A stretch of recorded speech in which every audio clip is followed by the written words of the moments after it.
আজি বহু দিনৰ মূৰত মই আপোনালোকৰ শিৱসাগৰৰ আমাৰ সংবাদকৰ্মীসকলক লগ পালো, আপোনালোকক লগ পালো। বিভিন্ন কামত শিৱসাগৰৰ বাহিৰত থাকিবলগীয়া হোৱাৰ কাৰণে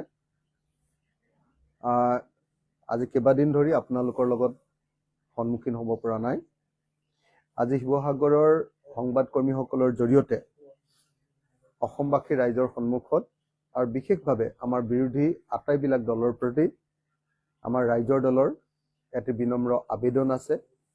সেই আবেদনটি জনাবৰ কাৰণে আজি আপোনালোকক ইয়ালৈ নিমন্ত্ৰণ কৰি আনিলো।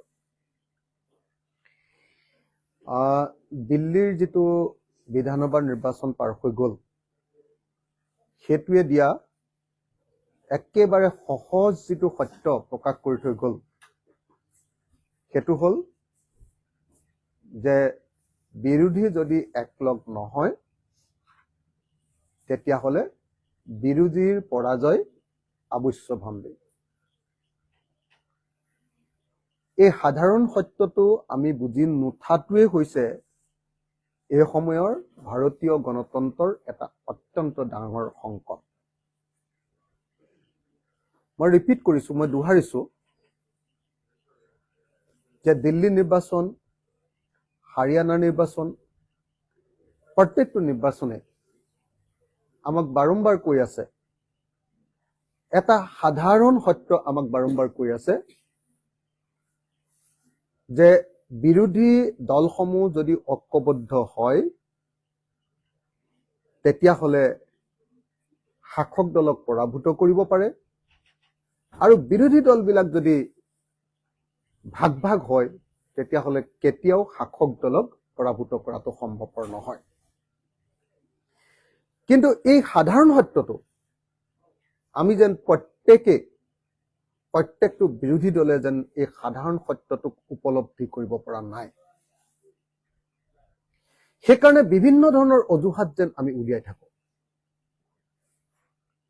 এতিয়াও আমি দেখিছো দিল্লী নিৰ্বাচনৰ পাছত কৈছে বহুতে, প্ৰচাৰ অপপ্ৰচাৰ এইবিলাক কৈ আছে যে অৰবিন্দ কেজৰিৱালৰ অহংকাৰ বাঢ়িছিলে কাৰণে এনেকুৱা হ'ল। কোনোবাই আকৌ কৈ আছে যে নহয়, কংগ্ৰেছে বিজেপিক জিকাই দিলে। এইবিলাক প্ৰচাৰ অপপ্ৰচাৰ।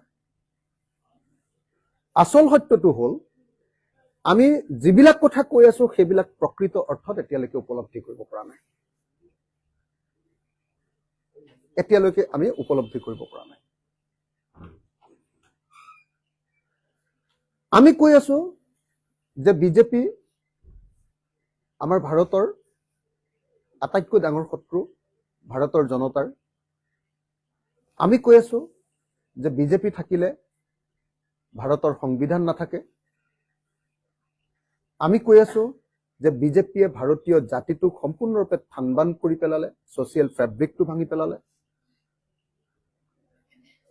আমি কৈ আছো যে বিজেপি গণতন্ত্ৰৰ শত্ৰু আৰু মহাশত্ৰু। আমি কৈ আছো যে বিজেপিয়ে দেশখন বিক্ৰী শেষ কৰি দিলে। আমি কৈ আছো যে বিজেপিৰ কাৰণে মূল্যবৃদ্ধিয়ে মানুহক মাৰি পেলাব এতিয়া।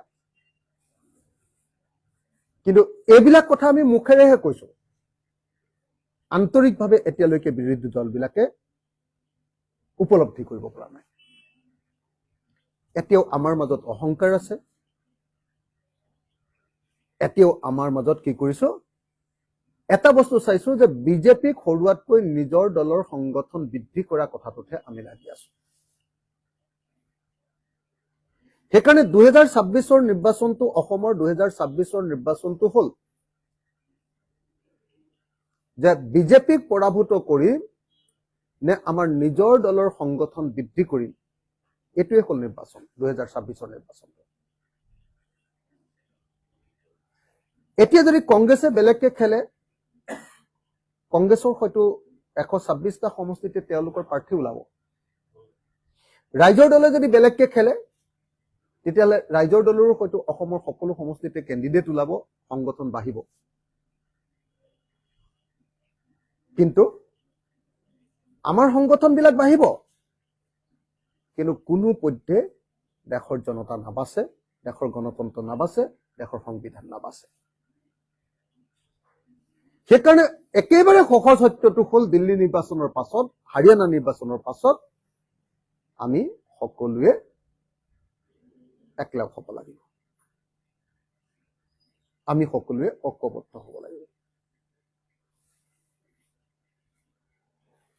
বিশেষকৈ বিজেপিৰ নিচিনা এটা দানৱীয় শক্তি, যি মানুহক সাম্প্ৰদায়িক বিভাজনেৰে উত্তেজিত কৰি তোলে।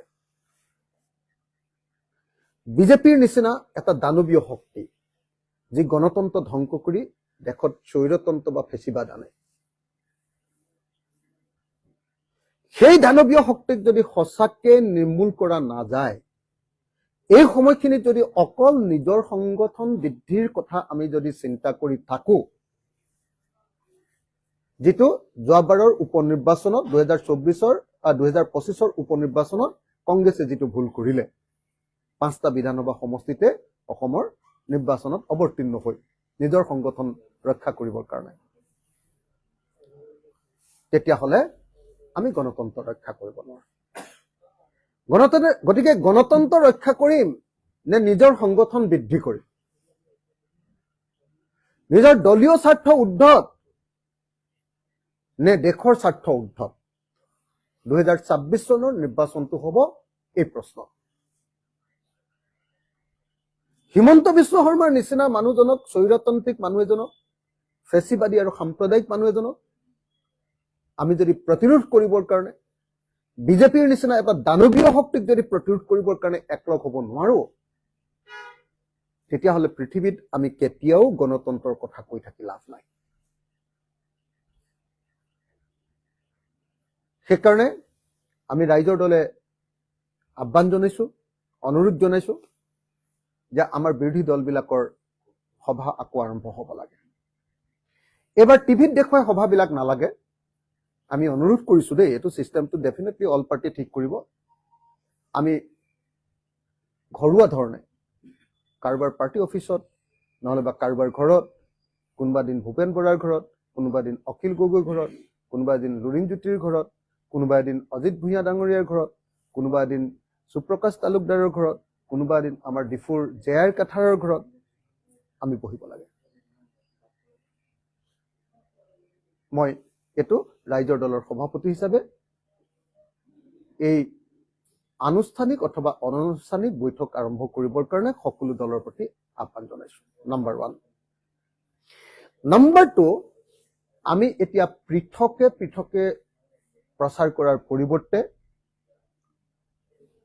অহা এসপ্তাহ মানৰ ভিতৰৰ পৰা আমি একেলগে ৰাইজৰ মাজলৈ যাবলৈ আৰম্ভ কৰিব লাগে। যেনেকে ধৰক এতিয়া কংগ্ৰেছে চোতালে চোতালে কংগ্ৰেছ বুলি কিবা এটা প্ৰগ্ৰেম লৈছে, সেইটো অকল কংগ্ৰেছ দল নগৈ আমি চোতালে চোতালে বিৰোধী ঐক্য মঞ্চ বা যিকোনো এটা প্ৰগ্ৰেম দে, মই উদাহৰণটোহে দিছো, তেনেকে আমি আগবাঢ়িলেহে আমি 2026ৰ কাৰণে গোটেই মানুহৰ মাজত কনফিডেন্স বিল্ডিং কৰিব পাৰিম, মানুহৰ মাজত বিশ্বাস আৰু আস্থাটো আমি গঢ় দিব পাৰিম। আৰু তৃতীয় কিন্তু আটাইতকৈ গুৰুত্বপূৰ্ণ কথাটো হ'ল যে অহা 2 মাহৰ ভিতৰত আমাৰ মাজত কোন দলে ক'ত ইলেকশ্যন খেলিব, এইটো স্থিৰ সিদ্ধান্ত এটা হ'ব লাগে 2 মাহৰ ভিতৰত। সেইকাৰণে মই ভাবো যে ফেব্ৰুৱাৰী আৰু মাৰ্চৰ ভিতৰত আমি কোন দলে ক'ত নিৰ্বাচন বিজেপিৰ বিৰুদ্ধে খেলিম, দলকেইটাক স্পেচিফিক কৰি দিব লাগে আৰু দলবিলাকে নিজৰ কেণ্ডিডেট লৈ কেম্পেইন আৰম্ভ কৰিব লাগে। মই বিনম্ৰভাৱে প্ৰাৰ্থনা জনাইছো যে 2 মাহতকৈ বেছি সময় ল'ব নালাগে। ফেব্ৰুৱাৰী আৰু মাৰ্চৰ ভিতৰত, 31 মাৰ্চৰ ভিতৰত আমি আটাইয়ে আমাৰ কোনটো দলে কিমান সমষ্টিত নিৰ্বাচন খেলিব সেইটো সঠিকভাৱে আমি নিৰ্ধাৰণ কৰি লওঁ আৰু তাৰ পাছত আমি আগবাঢ়ি যাওঁ। মই এই 3টা কথা ক'বৰ কাৰণে মই ৰিপিট কৰি দিওঁ, দোহাৰি দিওঁ, যাতে ভুলভাৱে প্ৰচাৰটো নাযায়। মই ৰিপিট কৰি দিওঁ যে আমাৰ ৰাইজৰ দলৰ আবেদন হ'ল অতি সোনকালে 1 দিন, 2 দিন, 3 দিন, 7 দিনৰ ভিতৰত আমাৰ বিৰোধী দলবিলাকৰ আনুষ্ঠানিক বা অনানুষ্ঠানিক বৈঠক সকলো পাৰ্টিক লৈ আমাৰ হ'ব লাগে আৰু এইটো প্ৰচাৰৰ পৰা অকমান আঁতৰত ৰাখিব লাগে। 2 নম্বৰ, আমি পৃথকে পৃথকে অভিযান চলোৱা বা মানুহৰ মাজলৈ যোৱাৰ পৰিৱৰ্তে আমি বিৰোধী ঐক্যমঞ্চ হিচাপে ঐক্যবদ্ধভাৱে আমাৰ অভিযানবিলাক আৰম্ভ কৰিব লাগে ৰাজ্যৰ মাজলৈ যোৱা 2026ৰ অভিযান আৰু তৃতীয় বস্তুটো হ'ল যে আমি অহা দুমাহ অৰ্থাৎ ফেব্ৰুৱাৰী আৰু মাৰ্চৰ ভিতৰত এই দুমাহৰ ভিতৰত আমাৰ কোন দলে ক'ত নিৰ্বাচন খেলিব তাৰ তালিকা আমি সম্পূৰ্ণ কৰিব লাগে যাতে আমি বিজেপিৰ বিৰুদ্ধে যুঁজিবলৈ যথেষ্ট সময় লাভ কৰিব পাৰোঁ এই তিনিটা বিনম্ৰ আহ্বান জনাবৰ কাৰণে আজিৰ এই সংবাদমেলখন আয়োজন কৰিলো মই আপোনালোকক সকলোকে আকৌ এবাৰ দোহাৰি দিওঁ যে 2026ৰ নিৰ্বাচনটো আমি সংগঠন বৃদ্ধিৰ নিৰ্বাচন হিচাপে নলৈ 2026ৰ নিৰ্বাচনটো গণতন্ত্ৰ বচোৱাৰ নিৰ্বাচন হিচাপে সাম্প্ৰদায়িক আৰু ফেচিবাদক বিদায় দিয়াৰ নিৰ্বাচন হিচাপে আমি সকলোৱে ঐক্যবদ্ধ হ'বলৈ সংকল্প ল'ব লাগে এটা সাধাৰণ সত্য যে বিৰোধী বিভক্ত হ'লে চৰকাৰী পক্ষ জিকে আৰু বিৰোধী ঐক্যবদ্ধ হ'লে চৰকাৰী পক্ষ পৰাজিত হয় এই সত্যটোক আমি সকলোৱে উপলব্ধি কৰিব লাগে একেবাৰে সাধাৰণ আৰু সহজ সত্য এটা আৰু ইয়াক লৈ কোনেও টেঙৰামি কোনেও বেছি চতুৰালি কোনেও বেছি এইটোক লৈ খেলিব নালাগে আমি সকলোৱে মিলি আহক এবাৰ বিজেপিক পৰাভূত কৰিবৰ কাৰণে ঐক্যবদ্ধ হওঁ এই কথাকেইটা ক'বৰ কাৰণে মই আপোনালোকক ইয়ালৈ নিমন্ত্ৰণ কৰি আনিছিলোঁ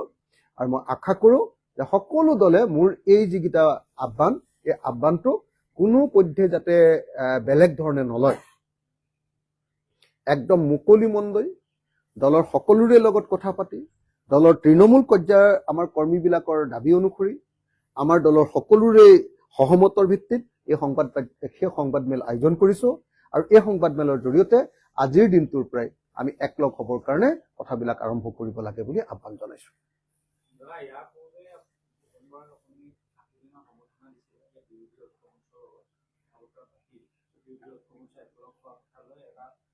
নহয় ভুলকে উলিয়াইছে কোনোবাই 60 দিনৰ সময়সীমা দিছো মানে আমাৰ মাজত যোনে কাজিয়া লগাব খোজে তেওঁলোকে কৈ দিয়ে যে অখিল গগৈ আমুকটো চৰ্ত দিছে অখিল গগৈ এনেকুৱা সময়সীমা দিছে মই কি কৈছো যদি 2026 চনত নিৰ্বাচনত সঁচাকে জিকিব লাগে অহা দুমাহৰ ভিতৰত আমাৰ কেণ্ডিডেট বিলাক কোনে ক'ত খেলিব তাৰ তালিকাখন তৈয়াৰ হ'ব লাগে এটাতো কোনো চৰ্তই নহয় এটা কোনো সময়সীমাই নহয় এটো মোৰ বিনম্ৰ আহ্বান যে এটো কৰিলেহে আমি জিকিব পাৰিম কিন্তু হেতুক মানে আমাৰ মাজত কাজিয়া লগাবৰ কাৰণে কি কৰে আমাৰ সময়সীমা আমাৰ চৰ্ত এনেকে বুলি নিউজ কৰি দিয়ে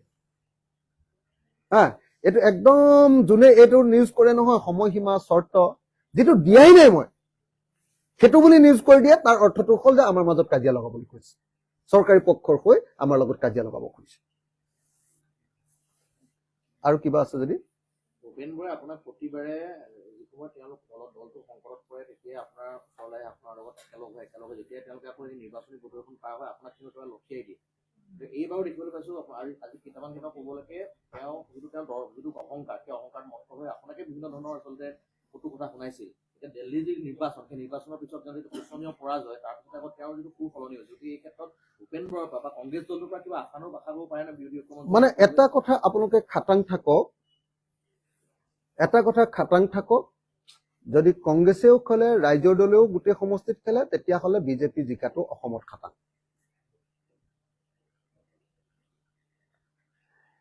আৰু এটা দল আপোনাৰ এটা কথাও খাটাং থাকক যে আমি যিহেতু অকল এখন সিটত খেলিছিলোঁ জিকিছিলোঁ গতিকে এইবাৰ আমি এখনতকৈ বেছি জিকিমেই অকলে খেলো বা বেলেগকে খেলো গতিকে আমাৰ লোকচান একো হ'বলগীয়া এইবাৰ ইলেকশ্যনত নাই তথাপিও আমি বাৰম্বাৰ এটাই কথা কৈ আছো যে এই নিৰ্বাচনটো নিজৰ দলীয় সংগঠন বৃদ্ধি কৰাৰ নিৰ্বাচন নহয় আমি 126টাতে কেণ্ডিডেট দি দিলে আমাৰ সংগঠন বাঢ়ি যাব কিন্তু সদায় আমি একতাৰ কাৰণে নিজকে স্যাক্ৰিফাইস কৰি আহি আছো আপোনালোকে সকলোৱে জানে 2021 চনত আমি বিশ্বাসঘাতকতাৰ বলি হলো 2021 চনৰ উপনিৰ্বাচন হাওৰাৰ মৰিয়নি তাতো বিশ্বাসঘাতকতাৰ বলি হলো ৰাইজৰ দল 2024 চনৰ আপোনাৰ এমপি ইলেকশ্যন তাতো আমি বিশ্বাসঘাতকতাৰ বলি হলো 2025 চনৰ উপনিৰ্বাচন তাতো আমি বিশ্বাসঘাতকতাৰ বলি হলো বিহালী বা বঙাইগাঁও এই ইলেকশ্যনতো আমি বিশ্বাসঘাতকতাৰ বলি হলো